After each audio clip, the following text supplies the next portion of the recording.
안녕하세요, 캐드쟁이 AI입니다. 자, 이번 영상은 이제 지난 시간에 이어서 이제 2번 부품 축 치수 기입하고 이제 치수 공차 그리고 이제 뭐 끼워 맞춤 공차 설정 이제 마지막 영상일 거예요. 뭐 이 축 아주 간단한 부품에 치수 기입하는데 뭐 이렇게 영상이 길게 나오냐 뭐 이렇게 생각하시는 분들이 계실 수 있는데 정말 죄송합니다. 어쨌든 뭐 전체적인 세부 사항들을 디테일하게 설명하려다 보니까 그렇게 됐고, 뭐 제 영상 보시는 분들 늘 익숙하시겠지만 뭐 제 설명 자체가 워낙 긴 거는 잘 알고 계시잖아요. 자, 그래서 이제 나머지 부분들 처리할 겁니다. 남은 부분들이 이렇게 많지는 않을 거예요. 자, 일단은 첫 번째 영상에서 이제 요 직경 부분 처리를 했었고, 직경 부분도 절반만 처리를 했었죠. 그리고 두 번째 영상에서 나머지 반대쪽 처리하고, 그 다음에 이제 마지막으로 길이 방향, 이제 치수들을 다 설정을 했습니다. 남은 것들인데, 일단은 키홈, 키홈에 대해서 폭 치수, 그 다음에 깊이 치수 들어갔는데, 이제 키홈이 어느 정도 길이로 가공이 되는지는 아직 명기가 안 돼 있고, 그 다음에 이제 이 키홈이 위치하는 위치, 이 전체 형체에서 어느 정도 위치에서 가공이 들어가야 된다. 그 시작 위치 같은 것들이 이제 안 나와 있어요. 이제 그 부분들인데, 그 부분은 이제 요 축의 길이 방향으로 기입이 되겠죠. 그래서 일반적으로 이제 뭐 이 형태 있지만, 여기 이제 국부수상도 같은 경우는 다른 참조할 수 있는 이제 요 축의 형태가 없다 보니까 이쪽에서 치수 기입이 되지는 않고, 이쪽에서 치수 기입이 될 겁니다.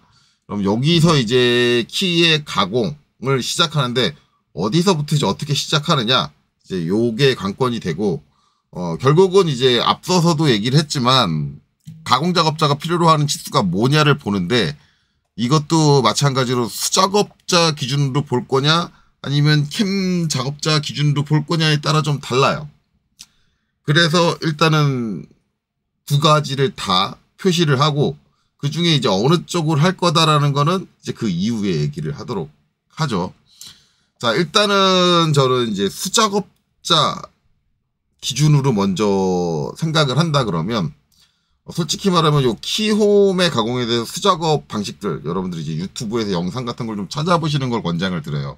그래서 유튜브에 영상들이 있거든요. 저 키홈 가공하는 거, 이제 키홈 가공이라고 해서 검색을 해서 찾아보시면 다양한 방법들이 나옵니다. 다양한 방법이 나오는데, 일단은 이제 어디서부터 시작을 할 거냐. 그러면은 이제 이 길이가 있으니까 제가 앞전에 한번 얘기를 했는데, 이거 가공하는 게, 요 직경, 요 직경 있죠. 여기, 요 부분. 요 직경.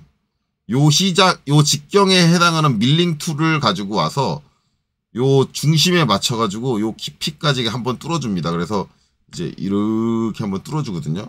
뚫어주는데 이게 동그란 부분이 양쪽이잖아요. 그러면 여기부터 할 거냐, 여기부터 할 거냐, 뭐 이거는 중요하지 않아요. 뭐 치수를 어떻게 떼든 여기부터 가공을 할 수도 있고, 뭐 여기부터 가공할 수도 있고, 그런데 일반적으로 대체적으로는 여기서부터 축의 이제 바깥쪽이죠. 바깥쪽에서부터 이 안쪽으로 기입하는 방식을 일반적으로 많이 택하고 있더라고요. 거의 대부분 가공하는 영상들을 보면은 그렇게 작업들을 많이 하는데, 그렇게 가공을 합니다. 그러면 일단 시작되는 위치를 표기를 해주는데, 만약에 제가 말한 대로 이제 시작되는 위치를 본다 그러면, 이제 대부분 치수를 생각하는 게 여기서부터 여기까지 거리. 이 거리를 이제 생각을 할 거예요. 이 거리. 근데 이 시작하는 위치도 관점이 여기서부터 요 중심까지 보는 관점이 있습니다. 요 두 가지 관점이 있어요. 이게 차이가 나는 게, 수작업으로 볼 때는 이게 맞습니다. 요 바깥쪽. 요거는 제가 이제 저 키홈, 이제 KS 규격 요소에서 저 키홈 쪽 가공 설명한 거, 그쪽을 가서 좀 보시면 그 영상을 찾아서 보시면 좋은데, 거기에 제가 수작업자가 어떻게 마킹을 하고 그 위치를 마킹하고 작업한다라고 했는데, 설명을 한 게 있는데, 그 수작업자가 이제 마킹을 할 때, 요 축의 형태에다가 얘를 마킹을 할 때, 요 밑에 이제 도면이 있으니까 이걸 보고 갈까요? 요렇게 있으면은 이제 아직 만약에 이게 가공이 안 됐다라고 가공을 하고 생각을 하면, 마킹을 할 때 이 센터를 마킹을 할 거냐, 여기를 마킹을 할 거냐, 이거 색깔이 똑같아가지고 보기 안 좋네요. 여기를 마킹을 하고 여기에 툴을 맞출 거냐라고 생각을 하면, 수작업자가 눈으로 보고 맞춘다 그러면 이렇게 못 맞춰요. 만약에 내가 이제 여기서부터 여기까지 길이를 알아가지고 여기를 이제 이렇게 내가 뭐 네임펜이나 아니면은 일반적으로 네임펜 잘 안 쓰거든요. 근데 영상 보니까 네임펜으로 마킹 하시는 분도 계시더라고요. 네임펜이나 대부분 이제 정밀하게 위치를 찍을 때는 저기 철핀 스틸로 된 이제 날카로운 핀을 갖고 와가지고 표면에 긁어가지고 스크래치를 해요. 그래야지 정밀하게 좀 센터를 마킹할 수 있는데 철핀 가지고 이제 요 부분을 이제 딱 이렇게 마킹을 해줘요. 마킹을 해주는데 여기다가 이렇게 센터에다 마킹을 하면은 밀링 툴이 이제 동그랗게 들어올 거 아니에요. 이렇게 동그란 밀링 툴의 중앙을 여기에 맞춰야 되거든요. 근데 사람이 눈으로 보고 그렇게 맞출 수는 없어요. 그래서 일반적으로 그 마킹을 어디다 하느냐? 여기다 합니다. 끝에다. 끝에다 하고 밀링 툴의 끝단을 여기다 맞춰요. 눈으로 딱 봐서. 저기다 맞추고 그 다음 한번 맞춘 다음에 이제 드릴로 파고 들어가서 이제 이쪽 방향으로 진행을 하게 되죠. 이런 식으로 간다. 요걸 보셔야 돼요. 그래서 일반적으로 이제 수작업 기준으로 한다 그러면 요 센터로 안 갑니다. 센터로 기입하는 것보다는 이제 키홈의 가장 외곽을 기준으로 한다. 그래서 이렇게 하는데 아까 제가 설명한 대로 하면 여기서부터 19mm 들어와서 그 다음에 이제 얼마만큼 가느냐인데 이 툴을 전진하는 방식을 어떤 방식으로 할 거냐에 따라서도 필요한 치수가 달라요. 어떻게 달라지냐면 만약에 내가 이제 여러분들 선반 작업 해보신 분들은 알 거예요. 옷걸이 건다라는 얘기를 많이 표시하는 사용을 하는데 옷걸이 건다라는 게 뭐냐면 한번 여기 뚫고 들어오잖아요. 뚫고 들어와서 그 다음에 이제 이만큼 가야 되는데 이 가는 거를 내가 저 가는 길이를 눈으로 지켜보는 게 아니라 이제 그 선반 장비에다가 세팅을 할 수 있어요. 내가 몇 미리 가라. 몇 미리 가면 자동적으로 끝내라. 라고 딱 세팅을 할 수 있거든요. 이걸 옷걸이 건다라고 얘기를 하는데 그걸 한다 그러면 이제 알아야 되는 치수가 뭐냐면 요 중심에서 중심까지 거리예요. 이 거리를 알아야 돼요. 실제로 이제 저 키홈 가공 툴이 이송하는 거리는 이 거리예요. 중심에서 중심까지의 거리. 이 거리를 알아야 돼요. 그래서 그대로 치수 기입을 한다면 치수 기입이 되게 이상하게 됩니다. 실제 가공 작업자가 필요한 치수다 그러면 처음에 세팅할 때 요 19mm 끝단에다가 가공 툴을 맞춰서 내려놓고 그 다음에는 이송거리 옷걸이 걸 때는 요 10mm를 가지고 옷걸이를 건다. 이 개념인데 요게 되게 이상해요. 그래서 솔직히 말하면 키홈에서 이제 케이스 규격 쪽에 보면은 키홈 요 슬롯 형상 치수 기입할 때 이런 식으로 기입하라고 나와 있는 건 없을 거예요. 그래서 일반적으로는 이제 아웃사이드 제일 바깥쪽을 했으면 그 다음 기입하는 것도 마찬가지로 아웃사이드에서 아웃사이드 해서 요렇게 기입해라 그러는데 요거는 뭐냐면 마킹을 2번 하는 거예요. 아까 여기서 한번 한다 그랬잖아요. 마킹을. 여기서도 한번 하는 거예요. 즉 이거는 여기서부터 여기까지 갈 때까지 작업자가 뭘로 눈으로 확인하면서 저기까지 돌아가는지 확인하면서 이제 가공을 하겠다. 그러니까 옷걸이를 거는 게 아니라 완전히 저 키홈 가공 전체의 진행을 수동으로 하는 거죠. 그렇게 할 때는 이제 이 치수를 사용을 한다. 그래서 우리가 이제 수작업을 하기 위해서 육안으로 확인하면서 작업을 하기 위해서 이렇게 마킹하기 위한 치수를 일반적으로 우리가 이제 키홈 치수를 사용할 때 많이 써요. 근데 여러분들 대부분 전산환경 기계도 기능사 그 답지들 보면 이 방식으로 할 거예요. 아웃사이드에서 아웃사이드. 요건데 어쨌든 지금 이제 수작업 기준으로 생각을 한다 그러면 아웃사이드에서 아웃사이드 적적을 하다. 시작을 이렇게 떼고 요 중간을 기입하는 거는 치수가 연결되지 않고 중간에 뜨기 때문에 좀 안 좋아요. 치수 형태도 보기 안 좋고 그래서 그렇게 쓰는 경우는 없어요. 저도 실제로 그렇게 쓰지 않고 그래서 그렇게 되는데 추가적으로 이제 나중에 이제 캠 쪽까지 설명되면 추가적으로 설명이 될 캠 쪽에 이제 나오는 치수 차이는 좀 추가적으로 설명이 될 거고 그 다음에 이제 문제는 시작 위치를 우리가 가공의 방향성으로 따지면 이렇게라고 볼 수 있는데 어차피 지금 저 수작업 얘기는 이제 이렇게 위치를 마킹하면 되는 거잖아요. 그러면 여기서 한 가지 더 생각해야 될 게 이거를 마킹을 하려면 작업자가 치수를 측정을 해야 되잖아요. 요 끝에서부터 19mm라는 치수를 자를 대가지고 측정을 해서 여기서 한번 마킹을 하는 거예요. 여기서 한번 마킹을 하고, 그렇죠? 이렇게 마킹을 하고 거기서 또 14mm를 더 가가지고 여기서 한번 이렇게 마킹을 하게 되는데, 그러면 여기서부터 치수를 재는 게 좋으냐의 문제가 있어요. 좋냐? 근데 안 좋아요. 왜냐하면 우리가 도면 지금 있는 건 여기 나사 산이 안 그려져 있잖아요. 산이 이렇게 여기 나사부잖아요. 산이 안 그려져 있으니까 이렇게 보이는데 실제적으로 여긴 뭐예요? 나사 산이에요. 산이고 요 끝단이 이렇게 툭 떨어져 있어요. 그러면 자를 대가지고 치수를 잴 때 요 끝단에서부터 재는 거는 살짝 요 위쪽에다가 자를 댈 텐데, 자를 요 위에다가, 아이고, 요 위에다가 자를 이렇게 얹어놓고 잴 텐데 여기가 이렇게 떨어져 있기 때문에 요 부분의 치수를 딱 정확하게 보기가 힘들어요. 불가능한 건 아닌데 힘들어요.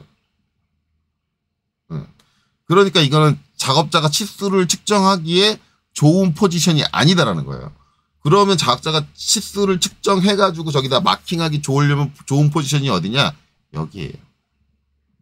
여기는 확대를 해보시면 단이 있죠. 그러면은 작업자가 어떻게 해요? 철자를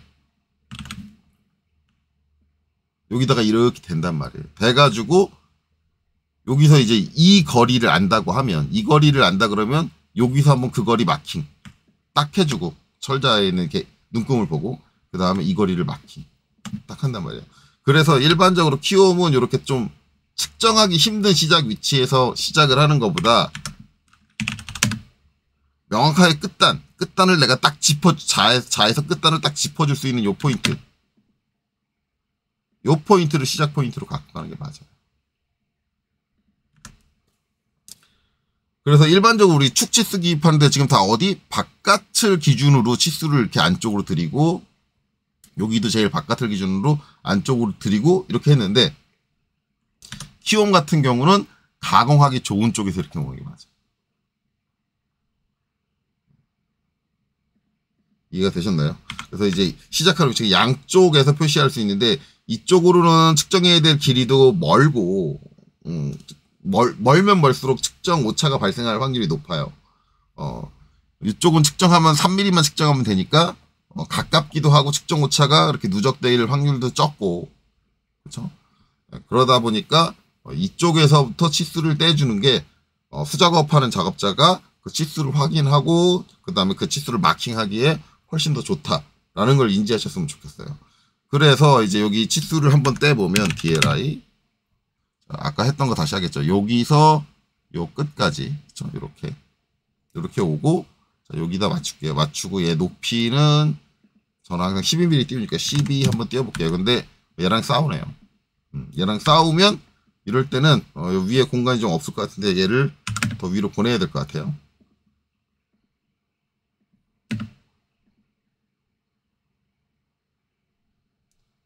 위로 더 보내고, 여기서 이제 더 올려주는데, 올려주는 거리 같은 경우는 뭐 본인이 좋을 대로 하시면 돼요. 이거까지 뭐 규정돼 있진 않아요. 그래서 저는 일반적으로 치수 한 칸의 높이를 10mm로 잡으니까 10mm를 더 올린다든가, 아니면 10mm 너무 많이 올리는데 라고 생각되면 뭐 한 5mm만 더 올려준다든가, 이렇게.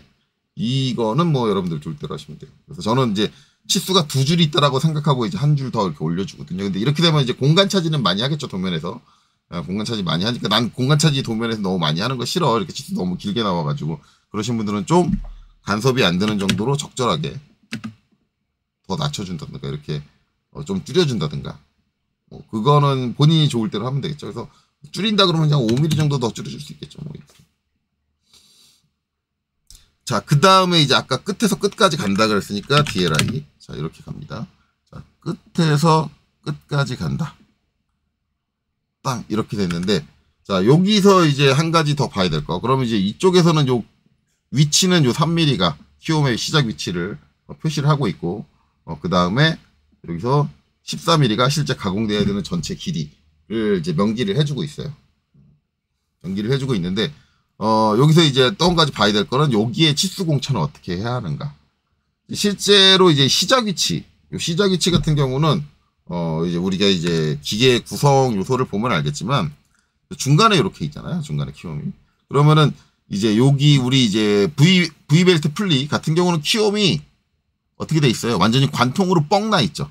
완전히 뻥 뚫려 있어요. 뻥 뚫려 있기 때문에 실제적으로 이제 여기 있는 키홈이 살짝 이쪽으로 쏠린다든가 살짝 이쪽으로 쏠린다든가 어차피 저 쏠리는 것도 우리가 이제 치수의 공차를 기입 안 하면 뭐예요? 일반 공차잖아요.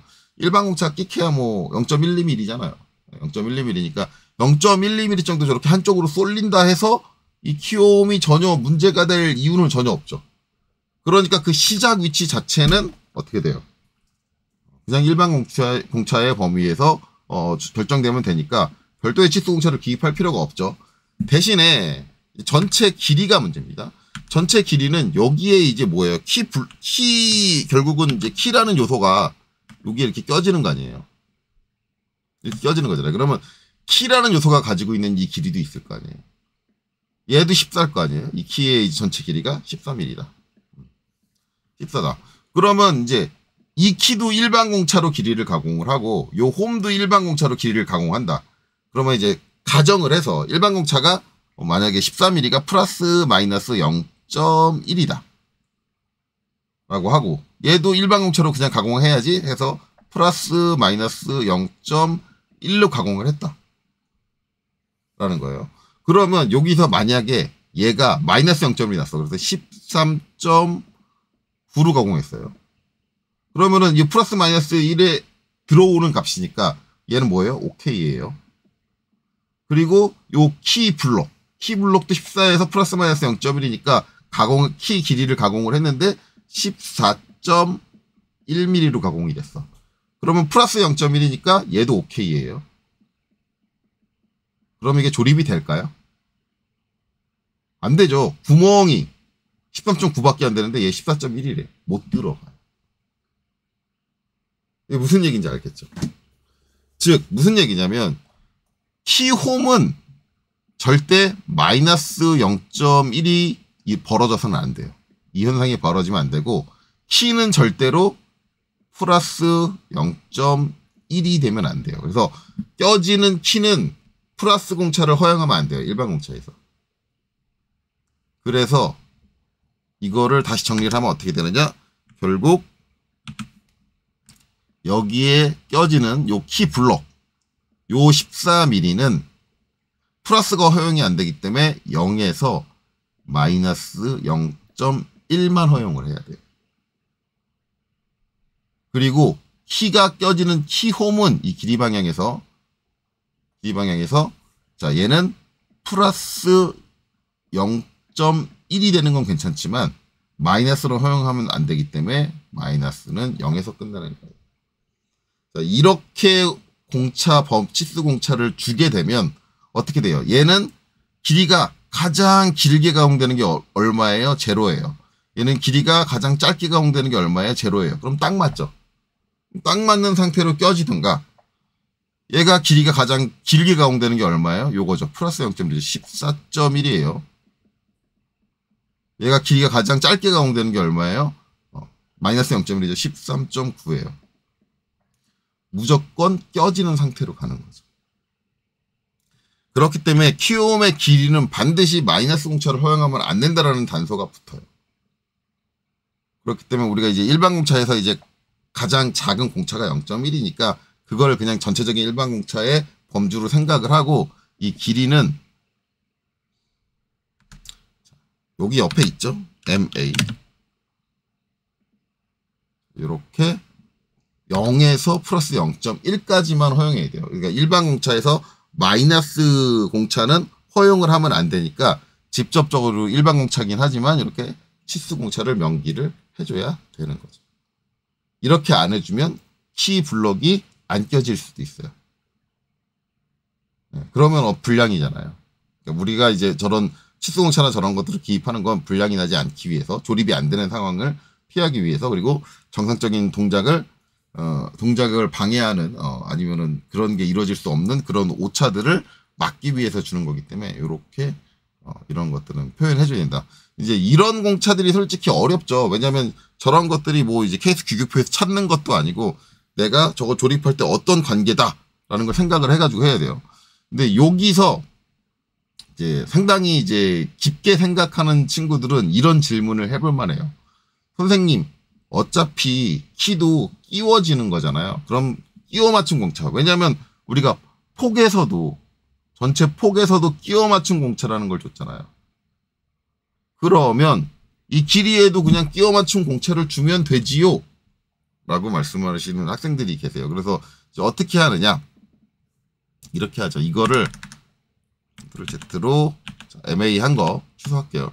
이렇게 하고 얘는 구멍이니까 구멍에서 헐거운 끼워 맞춤 할 때 우리가 많이 쓰는 게 뭐예요? H7.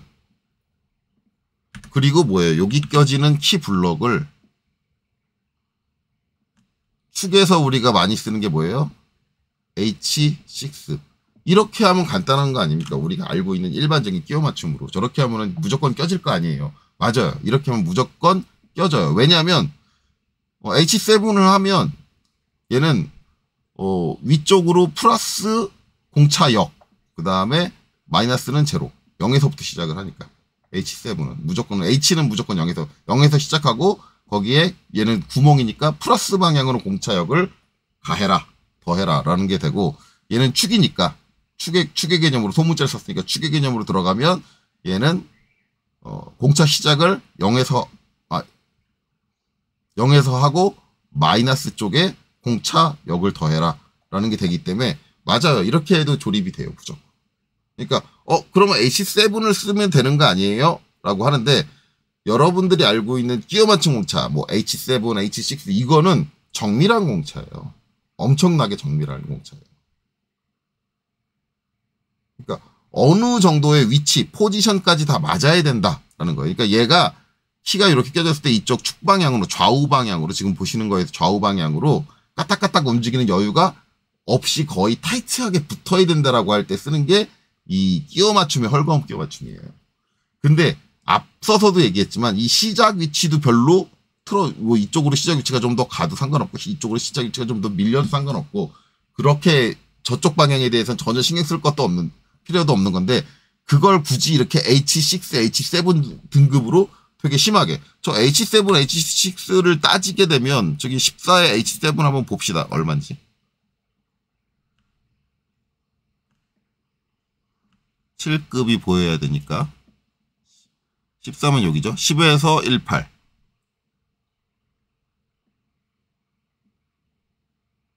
7급. 10에서 18이니까 0.018이에요. 여기 공차가 그럼 어떻게 되냐면 0에서 플러스 0.018이에요. 그럼 제가 아까 이제 그냥 일반적인 치수 공차, 일반 공차를 생각했을 때 어떻게 써요? 0에서 플러스 0.1이에요. 그럼 작업자가 봤을 때 이게 맞추기 편할까요? 이게 맞추기 편할까요? 이거 맞추려면 작업 속도를 줄여야 돼요. 정밀하게 맞춰야 되기 때문에. 그런데 이 기장에 관련된 그 끼워 맞춘 공차가 굳이 이렇게까지 정밀하게 시간을 들여서 맞출 정도로 중요한 포지션이 아니라는 거죠. 그냥 키 요 14mm보다 넓으면 됐을 뿐이지, 넓게 가면 됐을 뿐이었지, 굳이 이렇게 정밀하게까지 맞춰가면서 넓게 한 필요가 없다. 그러니까 작업자가 좀 여유 있게 작업할 수 있도록 그냥 일반 공차 범주에서 플러스를 허용하는 게 맞다라는 거예요. 굳이 여기다 H7을 쓰는 건 너무 과한 거죠. 작업자한테 너무 무리한 요구를 하는 거고. 굳이. 어차피 여기다 H7을 쓰게 되면 가공비는 올라갈 거예요. 아이고. 자, 그래서 여기는 그냥 일반 공차에서 플러스 공차만 허용하는 방식으로. 아이고, MA로 하면 되는데 또 제가 왜 이러고 있죠? MA.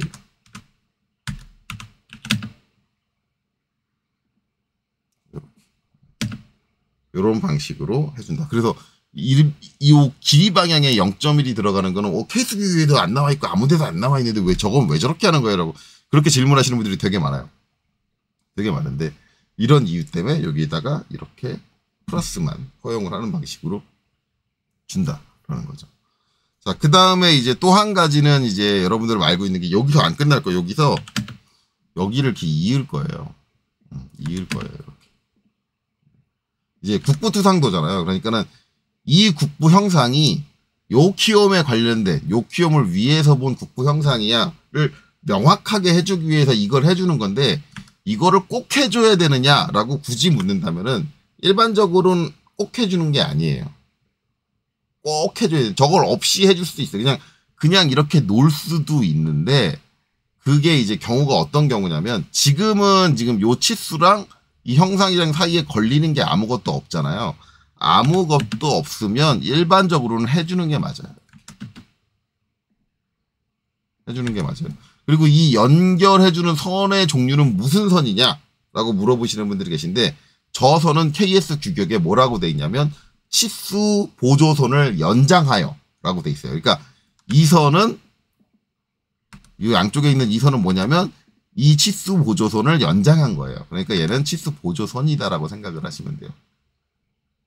네, 그렇게 선의 굳이 종류를 얘기를 하자면 그렇게 된다라는 거고 지금 여기 딱 붙였는데 이렇게 딱 붙이셔도 되고 여기 살짝 띄워줘도 돼요. 그건 상관없습니다. 일반적으로 이제 이렇게 이어줘라. 이렇게 돼 있는데 그러면 이거를 하지 말아야 될 때는 언제냐? 만약에 여기에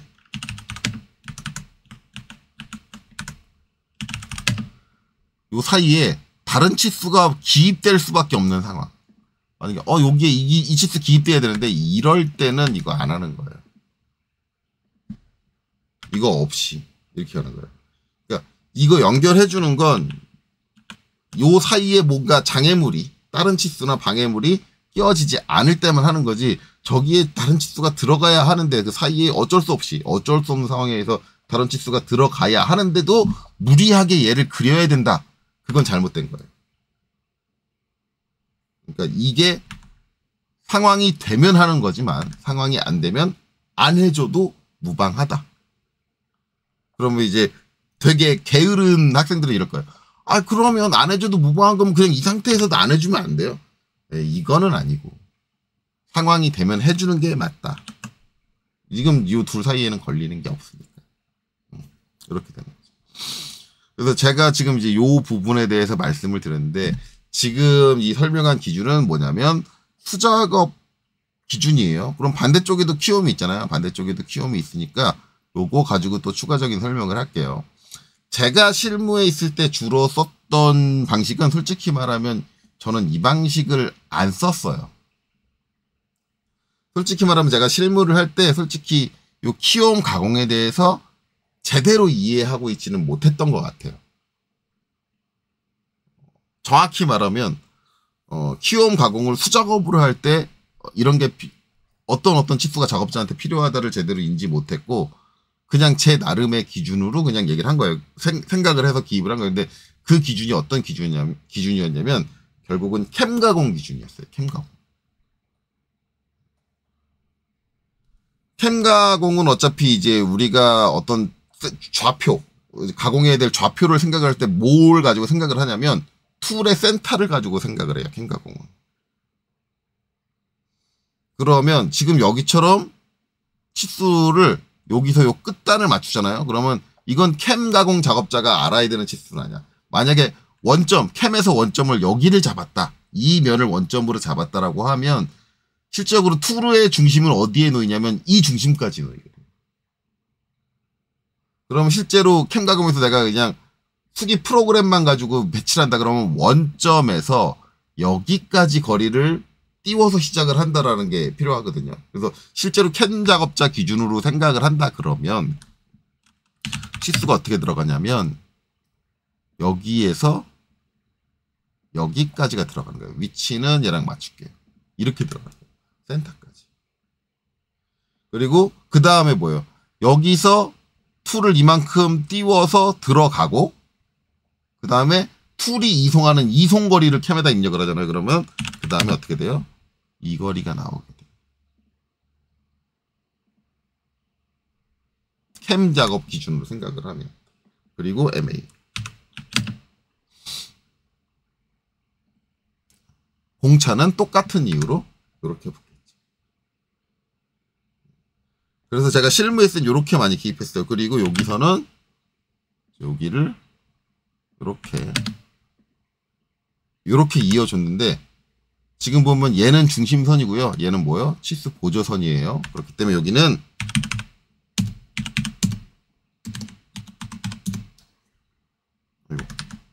LEN DE 마이너스 0.1 원래는 0.625거든요. 떨어지는 거. 근데 0.1 정도로 살짝 0.1이래. 1mm. 0.1이래. LE DE 마이너스 1mm. 원래 이제 정확한 케이스는 IS 규격상에서는 이제 치수가 떨어지는 간격. 자꾸 키가 어긋나네요. 이 마이너스 1은 0.625예요. 0.625. 근데 이제 일반적으로 그냥 1mm 이렇게 띄워가지고 이렇게. 왜냐면 이건 치수 보조선이고 얘는 중심선이기 때문에 여기를 띄워줍니다. 여기 떨어진 것처럼. 원래 이제 여기 떨어진 거리랑 같은 거리 이렇게 띄워주는 거거든요. 근데 우리는 지금 전산응용 기계도 기능사에서는 떨어지는 간격 1mm로 세팅을 했죠. 치수 설정을 할 때.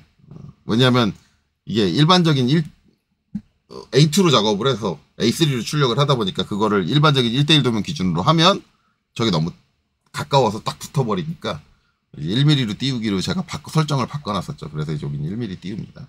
원래 케이스 벡터는 0.6이었지만. 자, 그래서 이제 이렇게 해준다. 그래서 요렇게 차이가 있어요. 그래서 이제 요건 수작업 가공 기준으로 기입을 한 거고, 이건 캠 가공 작업자 기준으로 했는데, 그러면 여러분들이 대개 이제 시중에서 볼 수 있는 전산응용 지도 기능사 답지는 요렇게 돼 있을 거예요. 그러면 이게 맞는 거냐, 이게 맞는 거냐, 라고 하는데, 제가 실무를 할 때는 저는 이게 맞는 줄 알았어요. 왜냐하면, 툴 센터를 기준으로, 위치를 잡아야 프로그래밍을 하지? 이렇게 생각을 했는데, 그때 당시 저도 이제 착각을 하고 있었던 거예요. 뭘 착각을 하고 있었느냐? 캠은 뭘 어찌 줘도 상관없다. 치수를 어떻게, 캠은 치수를 이렇게 주든, 상관없다. 왜? 어차피 이 치수 값 보고 할 거 아니다. 이 치수 값에서 캠 작업자가 확인하는 건 요 공차만 확인할 거예요. 도면에서. 공차만 확인하고, 나머지는 뭐예요? 형상 가지고 그냥 캠에다가 때려 넣어버리는 거죠. 그래서 누가 요새 캠에 치수를 어떻게 기입하느냐에 따라서 뭐 캠 작업이 달라진다 뭐 이런 얘기를 하는 사람은 캠을 모르는 거예요. 이거는 상관없어요. 그렇기 때문에 결국은 이제 최종적으로는 우리가 도면을 그릴 때 해야 되는 거는 캠 작업하는 사람들은 치수를 어찌 줘도 상관없으니까 우리가 고려해야 되는 건 캠 작업자가 아닌 수작업자를 기준으로 기입을 해주는 게 맞다. 왜냐면 수작업자 같은 경우는 영향을 많이 받으니까. 자, 그래서 이제 요 방식으로 여기를 다시 기입을 할 겁니다. 그래서 요거는 좀 미러로 그냥 넘어갈게요. 미러로 이렇게 딱 해서 자, 여기 중심으로 이렇게 뺄게요. 이렇게 빼면 안 맞는 부분이 나오죠. 여기서 여기는 맞았는데 어디가 안 맞아요? 여기가 안 맞아요. 2mm가 밀렸죠. 그래서 이제 얘는 여기서 이렇게 툭 잡아가지고 옮겨주고, 그 다음에 무브, 자, 얘는 요 끝에다가 딱 붙여주면 돼요. 그러면 16mm, 요 2mm 차이가 났잖아요. 2mm 차이가 나는 건 요런 식으로 수정해서 처리를 해도 상관없어요. 근데 지금 제가 수정할 때 전에 얘기했지만 요 뒤에 치수 공차를 따로 텍스트로 작성을 해서 갖다 붙이신 분들 계시잖아요. 저 같은 경우는 지금 이렇게 해서 이렇게 하니까 뭐예요? 치수 공차를 내가 치수 설정 또는 이제 치수 문자의 수정으로 작업하신 분들은 이렇게 자연스럽게 따라와요. 뒤에 있는 치수 공차가. 근데 그 별도의 텍스트로 치수 공차를 작성해서 붙인 분들은 어떻게 돼요? 얘를 별도로 옮겨줘야죠. 그러니까 제가 전에 처음 치수 요 공차 기입할 때 첫 영상에서 요 치수 공차 이렇게 개별적으로 텍스트로 작성해서 뒤에다 갖다 붙이는 방식은 절대 쓰지 마세요라고 하는 이유가 그런 이유예요. 도면 관리가 안 돼요. 오히려 그게 더 편해. 나는 공차 쓸 때 오히려 그게 편해. 말도 안 되는 얘기예요. 되게 무식하게 작업하고 있다. 저처럼 특성을 이용을 하든지 아니면 특성을 이용하지 않는다고 하면은 여기 있는 치수 문자를 더블 클릭해가지고 치수 문자 수정 쪽으로 들어가서 뒤에다가 스택으로 기입을 하든지 둘 중에 하나를 하는 거지.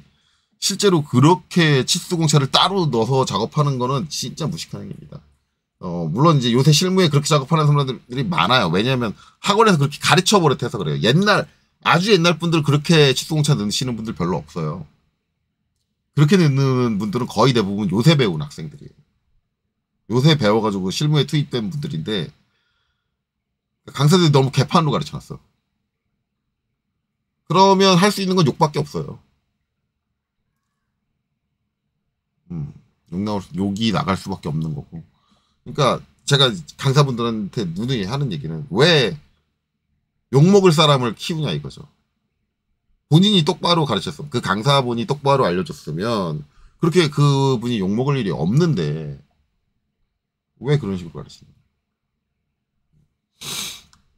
자, 그래서 이제 오르기는 이제 이렇게 처리가 된다.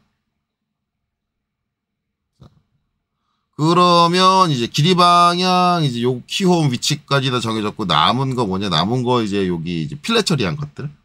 그 다음에 이제 요 부분, 여기 각도, 그렇죠? 이게 이제 요 경사 시작되는 요 부분은 기입이 됐는데 요 각도가 기입 안 됐다. 아, 여기 이제 하나 더 하고 있었는데 얘도 기입해야죠.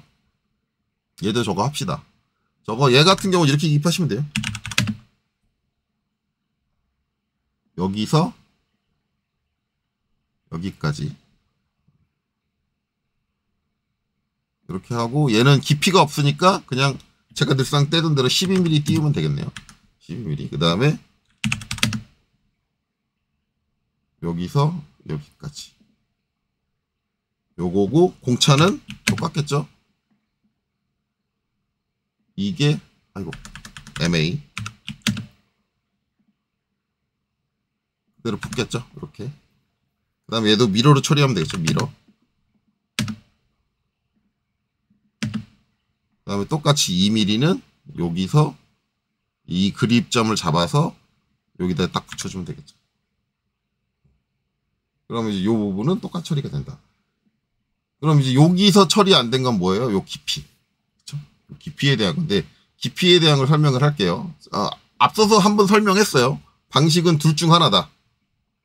이거 더블 클릭하고 수정을 들어가서 뒤로 와가지고 슬롯이 한번 붙여주고 그 다음에 한 칸 띄고 깊이 2.5에 그 다음에 스택이죠. 플러스 0.1 윗꺽쇠 그 다음에 한 칸 띄고 0.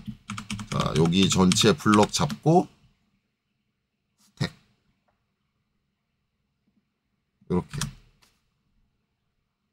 이렇게 기입하는 거. 요거를 여기도 똑같이 해줘야겠죠. 여기도 똑같이. 여기 똑같이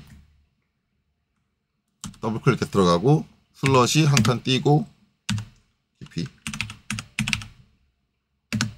2.5 플러스 0.1 윗꺽쇠 그 다음에 한 칸 띄고 0. 자, 블록 잡고 플러스까지 스택 이렇게 되죠. 근데 이제 이렇게 되다 보니까 아이고 깊이가 0으로 써졌구나.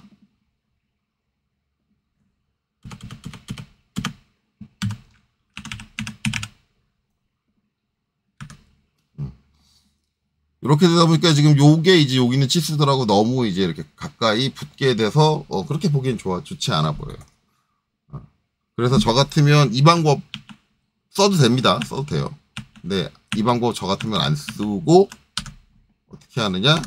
저렇게 붙는다고 하면 XL 앵글 60 대략 이거 XL 한글이구나. 앵글 60 해서 대략적으로 요 안쪽에서 적절한 각도를 봐가면서 한 요 정도 찝어주면 되겠네요. 요 정도 찝어주고 여기보다 여긴 이제 여기랑 너무 가까우니까 좀 위로 올릴게요. 무브 한 10mm 이렇게 올려서 LE 여기서 잡고 그 다음에 여기 찍고 그 다음에 두 번째 지시선을 안 그리고 엔터 그 다음에 문자폭 지정 안 하고 엔터 열어줄 문자 나왔을 때 여기서 엔터 한 번 더 쳐야죠. 왜냐면 스택을 써야 되니까 여기서 이제 저렇게 여러 줄 문자 나왔을 때 깊이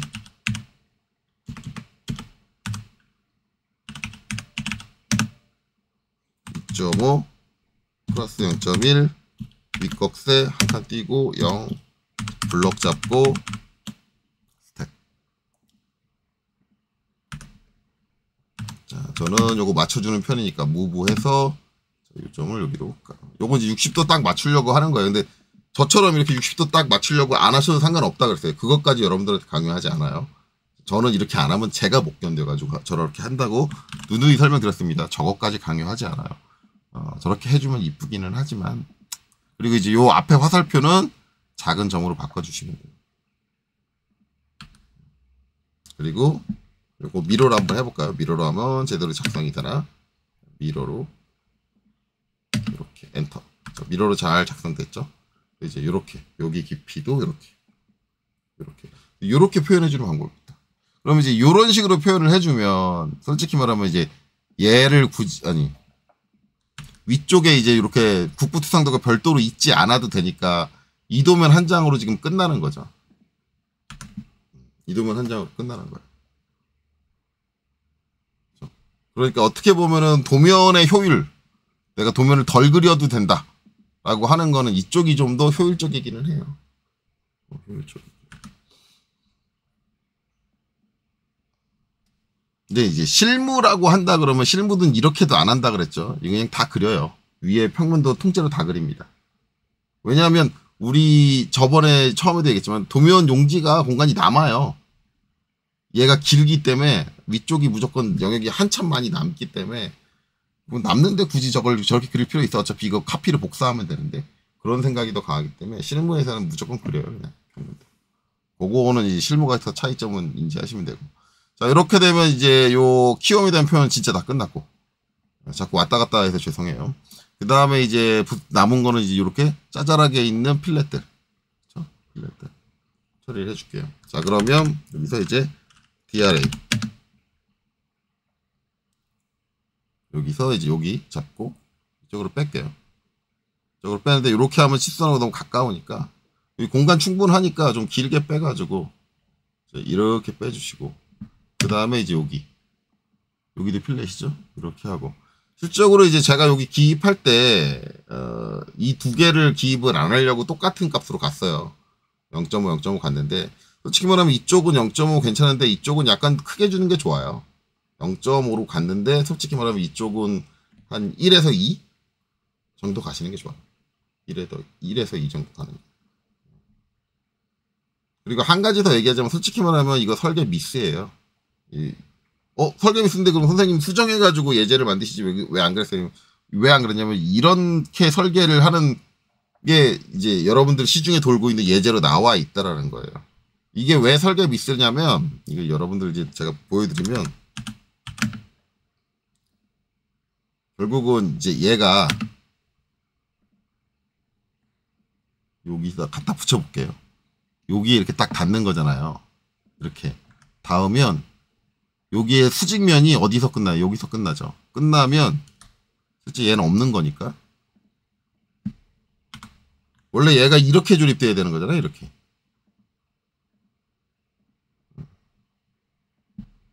이렇게 조립돼야 되는 건데 여기 벽이 있는 게 아니라 여기 뭐예요? 파였어요. 뭘로? 못따기로. 그러면은 요 못따기랑 닿을 때까지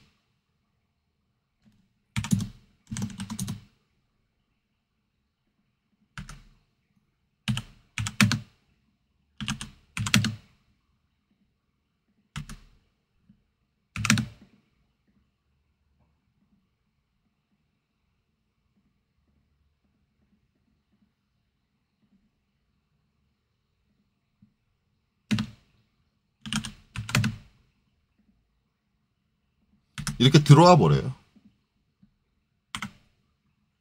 실제 조립하면 이렇게 안쪽으로 들어와 버려요. 여기는 키움 자리이기 때문에 지금 여기가 안 맞는 거예요.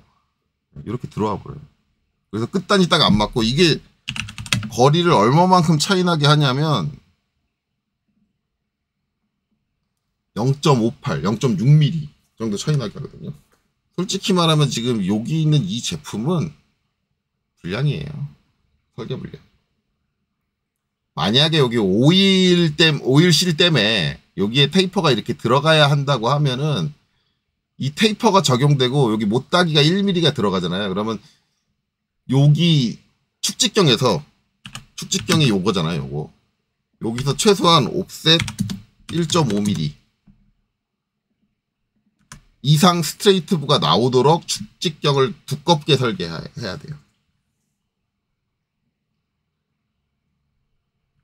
애당초 설계 미스죠. 이게 되게 웃긴 게 실제 이제 국가자격시험 문제랑 저게 이제 완전히 똑같이 구성이 된 건지 아닌 건지는 모르겠어요. 왜냐면 시중에 교재에 있는 기출 문제라는 게 실제 국가자격시험에서 실제 출제된 기출 문제냐? 그건 아닐 테고 시험 보고 나온 사람들 얘기를 듣고 복원한 문제일 텐데 어쨌든 복원하는 과정에서 이제 그 복원하시는 분이 설계적인 감이 전혀 없으신 분이 복원을 해서 문제들을 이렇게 만들어 놓은 건지 어쩐 건지는 잘 모르겠어요. 근데 실제적으로 오일실 때문에 저 앞쪽에 저 테이퍼부를 만든다고 한다면 스트레이트부가 못따기를 피해서 갈 정도로 두껍게 줘야 돼요. 두껍게.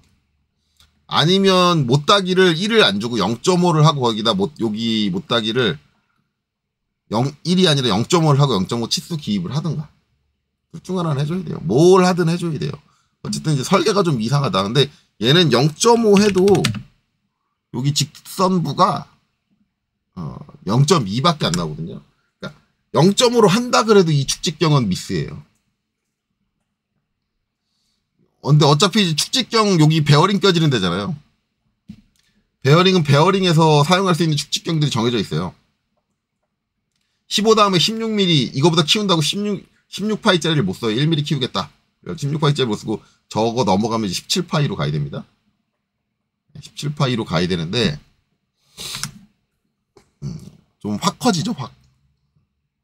그래서 조금 애매한 부분이 있어요. 문제 자체가. 근데 어차피 이제 저런 것들의 규격 요소를 알고 있느냐에 대해서 평가만 하는 거니까 이 문제를 제대로 설계했는지 안 했는지는 니들이 따지지 마라 라고 하면 할 말은 없어요.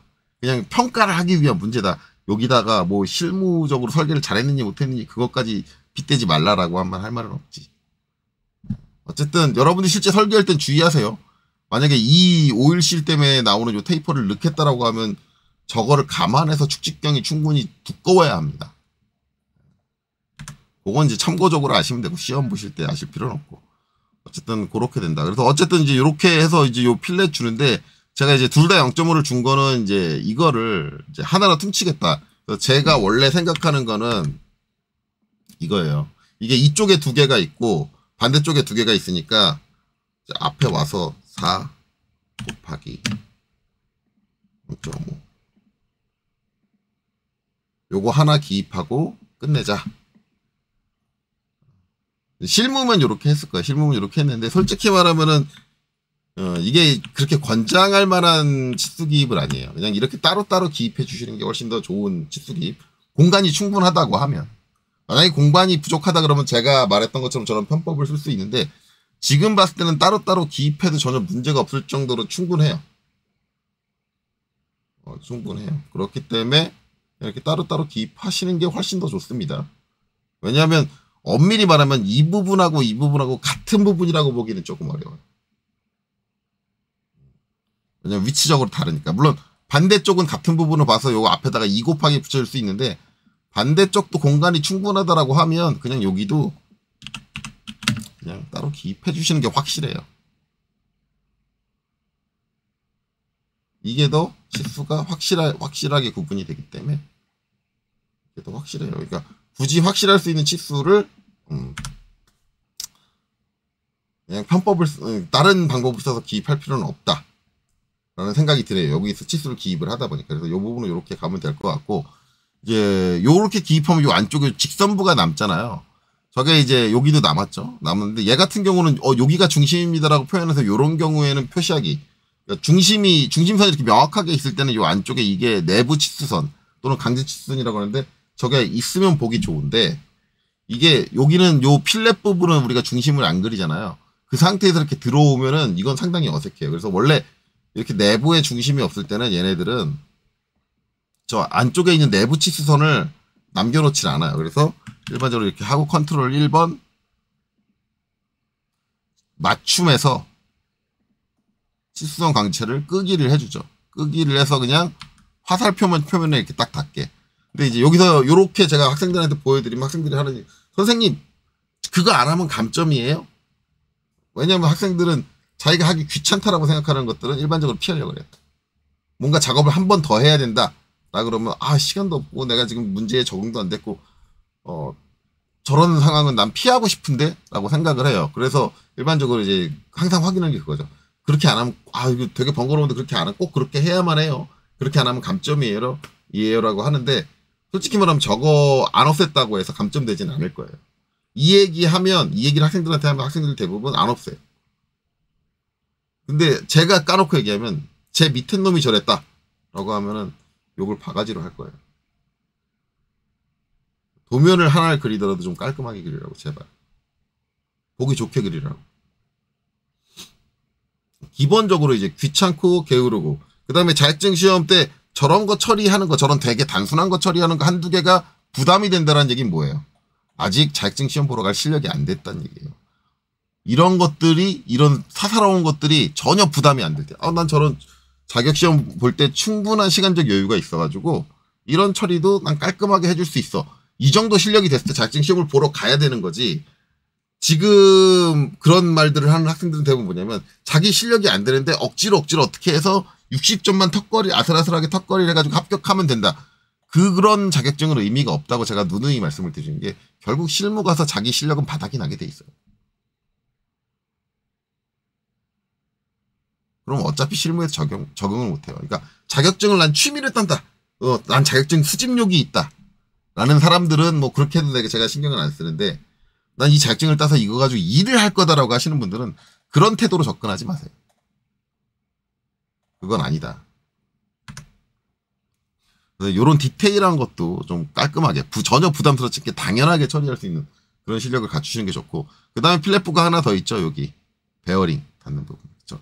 그래서 요거 이제 상세도 꼭 해야 되느냐 실질적으로 이제 도면에다 이렇게 해놓으면은 여기 너무 되게 조그매가지고 안 보이는데 이게 꼭 알진 부분이 꼭 보여야 될 필요는 없어요. 단지 여기 치수가 기입을 할 수 있느냐 없느냐의 문제인데 지금 상황으로 봐서는 여기 치수는 이제 기입이 충분히 돼요. 근데 단지 이제 이런 질문 하시는 분들이죠. 선생님 이렇게 뗐더니 이렇게 나와요. 이렇게 나와요. 이거는 제도법상에 있는 거니까 이걸로 감점하진 않을 거예요. 이렇게 해도 되는데 일반적으로 보기는 안 좋아요. 그래서 이제 저게 우리가 보기 좋은 상태가 어떤 상태냐면 요게 이렇게 되는 건데 이게 화살표기 딱 붙어 있잖아요. 아까는 안 붙었고 치수보조선이 나오고 치수보조선하고 붙었잖아요. 이 차이가 뭐냐면 이 중심을 넘느냐 안 넘느냐예요. 여기 이제 요 필렛에 중심을 넘어서 제가 각도를 정하면 치수보조선이 나오는 거고 이 안쪽으로 들어가서 각도를 정하면 이렇게 되는 거죠. 그렇죠? 요렇게 하고 표현 차이가 있는데 요거를 이제 요 중심 안쪽으로 들어가려고 하다 보니까 어떻게 해요? 충분히 확대를 해가지고 각도를 정하다 보니까 이 치수 문자가 다른 거하고 겹치는지 간섭이 되는지 그걸 못 봐요. 상황이. 그러니까는 기입하기 불편하다 그러시는 분들 계신데 그런 분들은 그냥 요렇게 기입하세요. 요렇게 기입하고 요거 없애는 방법이 또 있거든요. 이거 어떻게 없애냐면 선택하고 컨트롤 1번 들어가서 이미 이렇게 기입됐잖아요. 치수 보조선이 있는 상태로. 그러면 여기서 치수 보조선이 있어요. 컨트롤 1번 누르면 선택하고 치수 보조선이 있는데 이 보조선 켜기 돼 있는데 얘를 꺼요. 그럼 이렇게 돼요. 반대로 가버렸는데요. 상관없어요. 반대로 가신 건 잡아서 빼면 돼요. 그럼 빼면 다시 나오지 않을까요?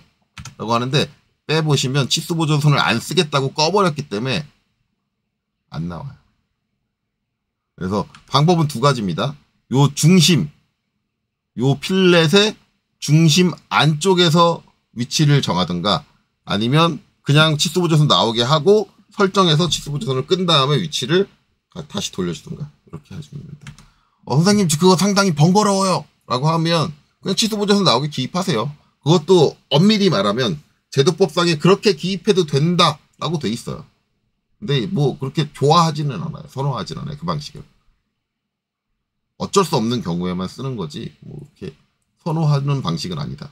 근데 뭐 그거는 해서는 안 되는 방식은 아니니까 그대로 두는 거죠. 그 다음에 또 한 가지는 뭐예요? 요 각도. 필렛 부분은 다 있고 각도. 그러면 이제 DAN 해서 이제 얘를 잡고 얘를 잡을 거예요. 그래서 이제 뺄 거란 말이에요. 이렇게 하는데 이렇게 하면 각도가 요 R20하고 R 이거하고 0.2하고 싸우네요. 이제 요 길이가 짧다 보니까 싸워요. 싸우면 이제 얘를 저는 이제 지우고 지워서 처리가 안 되겠는데. 요 위쪽으로 하려 했더니 위쪽은 이 치수하고 싸우네요. 좋은 방법이 없을까?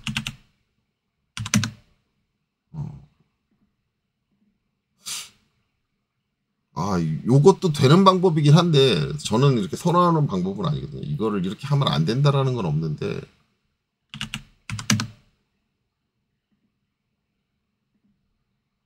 이쪽은 또 빠져나오는 게 반대로 빠져나와요. 그래서 솔직히 말하면 이제 저 부분을 이제 좀 현명하게 처리하는 방식은 이제 실무라고 한다면 이렇게 하거든요.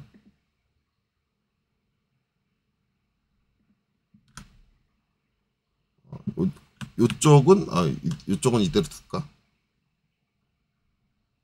요쪽을 이대로 두고 요걸 지울게요. 그 다음에 이쪽에서 요거를 뺄게요. 이쪽은 뭐 요렇게 요건 안 되는 건 아니니까. 그리고 요 치수가 다른 애하고 싸우진 않으니까 이렇게 두고 이제 여기서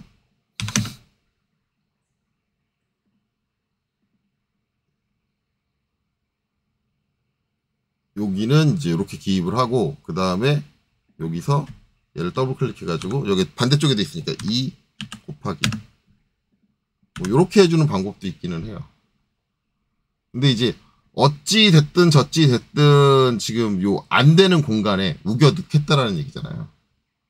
넣겠다라는 얘기니까 솔직히 말하면 이건 아닌 것 같아요. 그래서 상황이 이렇다 그러면 솔직히 말하면 이제 얘는 다 지우고요. 이쪽은 상쇄도를 뽑아주는 게 맞는 것 같습니다. 그래서 상쇄도를 뽑을게요. 상쇄도를 뽑고 이것만 기입할게요. 요것만. 어차피 저긴 상쇄도를 뽑을 거니까 여기 이제 양쪽 다 공간 비었으니까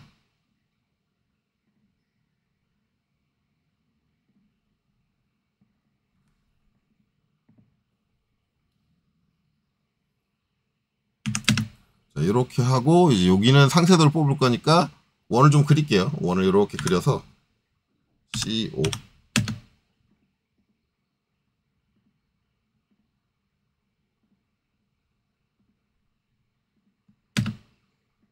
이걸 복사를 해서 금방으로 뺄게요. 빼고 그다음에 이 원을 기준으로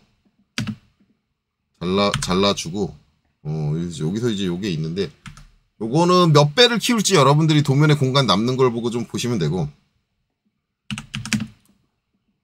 한 3배?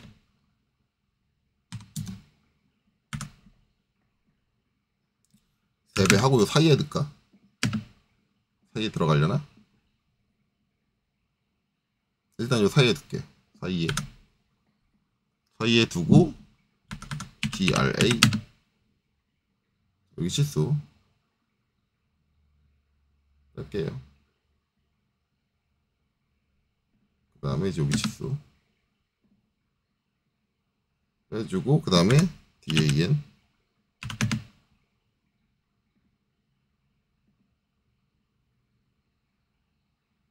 여기 각도 빼주고 요 각도는 맞는데 지금 요거 안 맞죠? 0.5인데 이렇게 나오죠? 이거는 지금 3배 키운 거니까 당연한 거예요. 그래서 이렇게 3배 키웠을 때 상쇄도 같은 경우는 이거를 어디서 바꿔주냐면 선택하고 특성창 여신 다음에 컨트롤 1번 눌러서 여기 보면 1차 단위에 보면 선형 직수 축적이 있어요. 이게 3배 했으니까 1 나누기 3분의 1로 줄여주면 돼요. 치수 값을. 그래서 땅 해주면 0.5가 되죠. 1 나누기 3에서 이렇게 표현해주고 요 두 개 다 다시 특성창 맞춤해서 치수선 강제를 꺼주시면 되겠죠. 이런 식으로. 이렇게 해주고, 만약에 이걸 뺐으면, 여기 보면 요 13 치수 있잖아요. 이거를 여기다 기입해 줄 수도 있어요.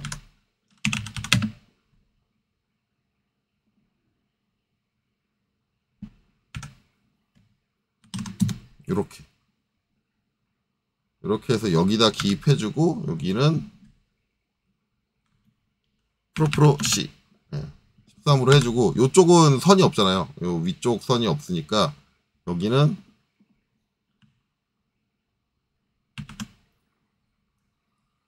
치수 보조선, 치수선 2를 끄고, 그쵸? 그 다음에 치수 보조선 2를 꺼요. 그래서 이제 이렇게 해줄 수 있다. 근데 여기서 주의해야 될 건데, 얘 움직일 때, 얘 위치 이동할 때 무브 해가지고 이렇게 잡고 이렇게 움직이시면 안 돼요. 캐드에서 보면 이렇게 점 살짝 보일 거예요. 얘네들까지 다 선택해서 움직이셔야 돼요. 점 2개까지. 요 점. 그래야지 이 치수가 안 바뀝니다. 그거 관리할 때 주의하셔야 되고, 선생님 저 그런 거 신경 쓰기 싫어요. 그냥 이 치수 익스플로드로 분해해가지고 하면 안 될까요? 예, 전선형 기기도 기능에서 그렇게 분해해서 하셔도 상관없고요. 실무에서도 그렇게 분해하셔도 상관없는데, 저는 기본적으로 실무에서 치수를 분해하면 욕을 바가지로 합니다. 물론 이건 여러분들 만나는 상사에 따라 달라요. 제 위에 상수도 그냥 분해해서 하시는 분들도 계셨어요. 이건 이제 뭐 도면 관리 차원에서의 문제인데, 저는 치수가 분해되면 도면 관리 자체가 어려워지고 도면의 요소들이 많이 남기 때문에 상당히 싫어합니다.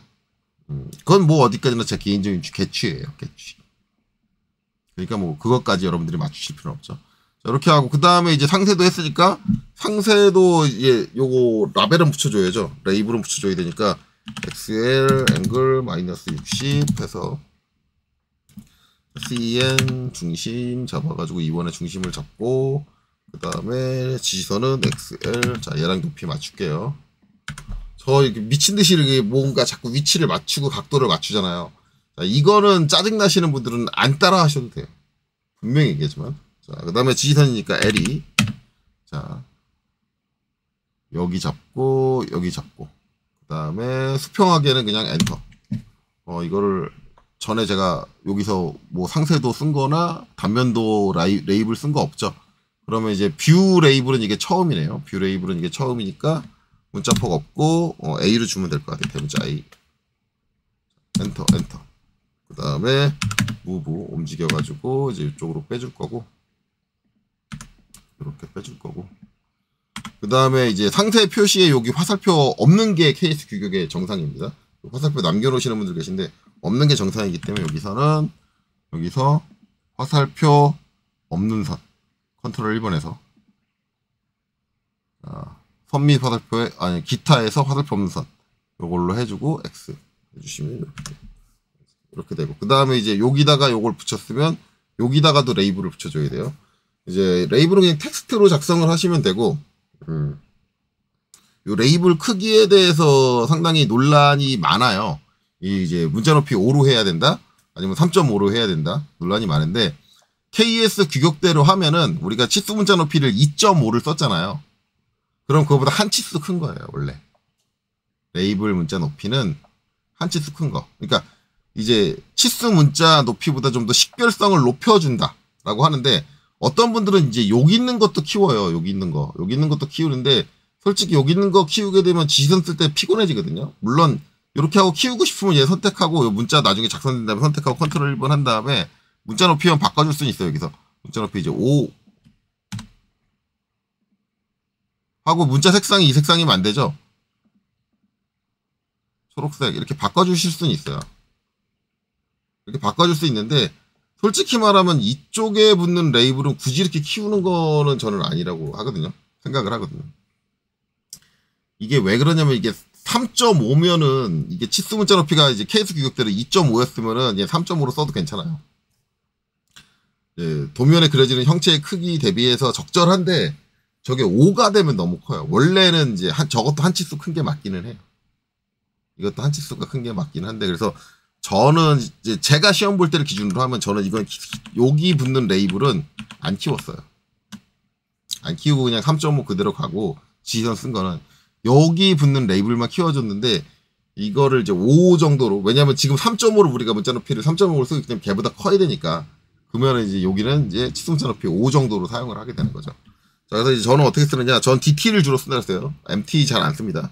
DT. 요새 분들 MT 많이 쓰시는데, 자리 맞추기 J 가서 MC를 한 다음에 저는 이제 이렇게 원이 있으면 원의 4분점에다 이렇게 땅 찍어줘요. 그리고 이제 문자 높이는 5로 한다 그랬죠. 5로 하고 회전각도 없고 엔터.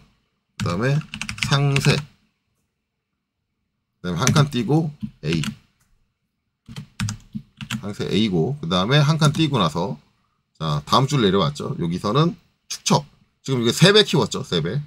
그러니까 3, 4, 1. 네. 3배 키웠으니까. 그리고 엔터, 엔터. 그래서 끝내고 무브.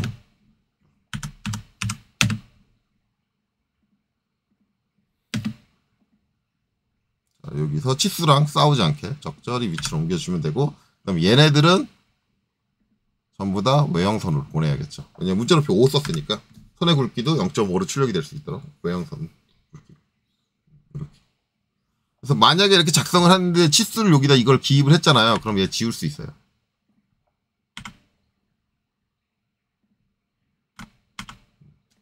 그리고 이제 이 반대쪽은 방향이 다르잖아요. 다른데 이거는 그냥 똑같이 이렇게 해주면 돼요. 뷰는 저거 하나만 놓고 여기도 A에 속합니다. 이렇게 해주면 되거든요. 근데 요거 미러로 처리할게요. 미러로 아마 처리가 되나? 해봐야 될 것 같은데.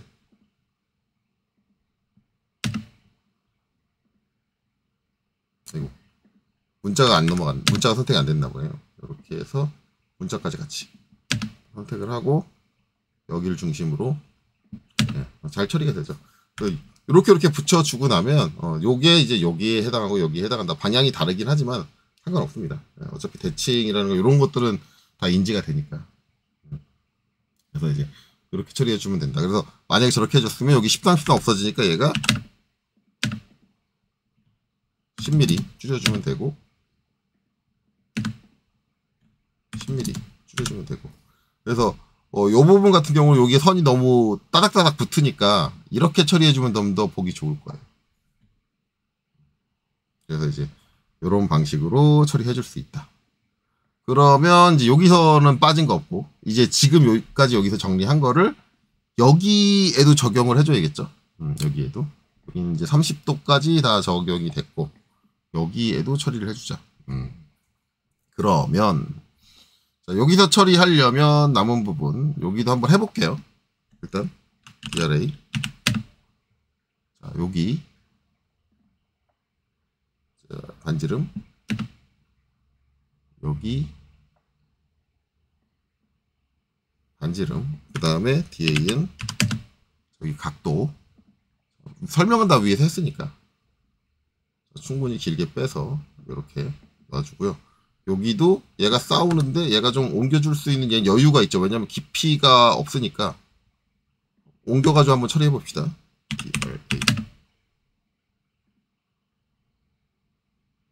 각도는 좀 세워줘야 될 것 같아요. 얘랑 안 싸우려면 그렇죠. 세워주니까 이렇게 들어가고 그다음에 여기도 좀 옮겨줄게요. 얘는 좀 옮길 수 있는 폭이 좀 깊네요. 문자가 이제 이쪽으로 빠져 있으니까. 그러면 여기도 DRA. 그러면 여기도 기입할 수 있는 여유가 좀 있고요. 이렇게 하면 너무 가까우니까 약간 돌려줄게요. 돌려주는데 얘 돌려주면 틀어지겠네요. 그래서 DRA 하고 여기서 세워가지고 기입을 할게요. 그 상태에서 중심 넘어서 세워가지고 좀 기입을 해주면 안 싸울 테니까. 그렇죠? 그 다음에 여기도 똑같이 미러로 처리를 하겠습니다. 그래서 여기 중간에서 이렇게. 그러면 이렇게 됐고 이렇게 됐고 이렇게 됐고. 그러면 얘는 별도의 상세 없이 빠진 거 없이 다 처리가 됐네요.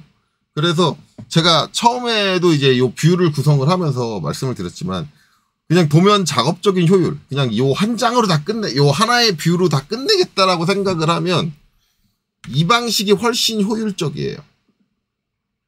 단지 이제 얘의 문제는 뭐냐면 뷰의 구성 자체가 이제 작업자가 작업하는 작업 방향과는 다르다. 왜냐면 결국 키움이라는 건 밀링으로 작업을 하게 되는데, 밀링이면 이제 위에서 밑으로 내려온다라는 거고, 여러분들이 흔히 알고 있는 기본 정답인 이 형태로 하면은 이제 여기 공간이 좀 협소하다 보니까, 제가 준비한 예제가 협소하다 보니까 이렇게 상세도도 별도로 필요하고, 그다음에 국부투상도도 별도로 있어야 되고, 여러모로 좀 도면 전개하기 불리하다라고 하는데, 저는 기본적으로 이제 이 방식을 기본으로 채택하고 있기도 합니다. 저는 저 방식을 더 선호를 해요. 근데 저 선호는 개인적인 선호예요. 그러니까 여러분들이 답을 이렇게 작성을 했다고 해서 채점관이 이거를 그냥 감점을 못해요. 다 틀렸다라고 볼 수가 없어요. 왜냐면 담고 있는 내용이 다 맞는데 그거를 틀렸다라고 한다면 그 채점관은 문제가 있는 거죠. 그렇죠? 그래서 이제 이것도 답이다. 그러니까 이거 중에 여러분들이 좋을 대로 처리를 하시는데, 일반적으로 시중에 있는 교재에 나와 있는 답은 이 방식을 채택을 하고 있다. 그리고 저도 개인적으로는 이 방식을 더 선호를 한다. 라고까지는 말씀드릴게요. 선택은 이제 여러분들이 해라. 라는 거예요. 그래서 이제 이렇게 보여드렸으니까 이제 여기에다가 더 이상 제가 표면 거치기 기입을 한다든가 뭐 그런 것들은 추가적으로 작업을 안 할 거예요. 이제 그건 여러분들이 이제 알아서 맞춰서 하시면 되고, 저는 여기다만 이제 표면 거치기를 기입을 하도록 할게요. 여기에다가 그리고는 뭐 나머지는 뭐 특별히 문제될 건 없죠.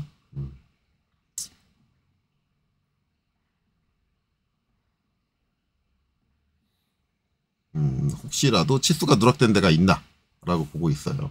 여기 필렛 했고 제가 요 필렛 부분을 잘 누락을 해요. 특히 강의하다 보면은 이것저것 디테일하게 설명하다 보면은 꼭 기입해야 되는 치수를 좀 누락하고 기입 안 하고는 넘어가는 경우가 종종 있더라고요. 강의 좀 여러 번 해보니까. 근데 뭐 누락된 치수는 없는 거 아니에요. 혹시라도 누락된 치수가 보이면은 말씀해 주세요. 뭐 제가 뭐 정정 영상을 찍던가 뭐 하도록 하겠으니까. 자, 이제 어찌됐든 이렇게 해서 이제 두 가지 형태로 전체 이제 치수 기입 다 마쳤고요. 그 다음에 치수 공차, 그 다음에 끼워 맞춤 공차 설정까지 다 끝냈습니다. 요 다음 영상으로는 요 이제 표면 거칠기 기입하고 그 다음 영상으로 이제 기하 공차로 들어가야겠네요. 자, 이번 영상 여기까지 보시느라 수고 많으셨습니다.